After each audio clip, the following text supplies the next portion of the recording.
ദൈവവചനം വായിക്കുമ്പോൾ പെട്ടെന്ന് ഉറക്കം വരുന്നു, അല്ലെങ്കിൽ പല വിചാരങ്ങൾ നമ്മുടെ ജീവിതത്തിലേക്ക് കടന്നു വരുന്നു. എന്തുകൊണ്ടാണെന്ന് പലപ്പോഴും നമ്മൾ ചിന്തിക്കാറ് ഒന്നും അത്രയുണ്ട്. വിശുദ്ധ ലിഖിതങ്ങൾ ഗ്രഹിക്കത്തക്ക വിധം അവരുടെ മനസ്സ് യേശു തുറന്നു എന്നാ പറയാം. മനസ്സ് തുറക്കുന്നവർക്ക് മാത്രമേ വിശുദ്ധ ലിഖിതങ്ങൾ അർത്ഥവത്തായിട്ട് വായിക്കാൻ പറ്റൂ. അല്ലാത്തവർ പുസ്തകം പഠിക്കുന്നത് പോലെ.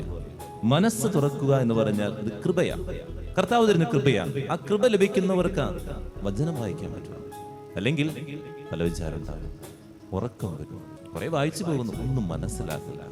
അതുകൊണ്ട് ദൈവസന്നിധിയിൽ നമ്മൾ പ്രാർത്ഥിക്കണം, കർത്താവേ, ശിഷ്യരുടെ മനസ്സ് തുറന്നതുപോലെ എന്റെയും മനസ്സ് തുറക്കണമേ എന്ന്. അത് ബുദ്ധി കൊണ്ടല്ല ചെയ്യുന്നത്, അതൊരു കൃപയാണ്. സ്വന്തം കഴിവ് കൊണ്ട് പറ്റില്ല. കർത്താവ് തരാൻ വേണ്ടി നമ്മൾ പ്രാർത്ഥിക്കുക. വചനം വായിക്കുന്നതിന് മുമ്പ് നമ്മൾ ഇങ്ങനെ ഒന്ന് ആത്മശോധന ചെയ്ത് പ്രാർത്ഥിക്കുക. ദൈവമേ, എൻ്റെ മനസ്സിനെ തുറക്കണമേ.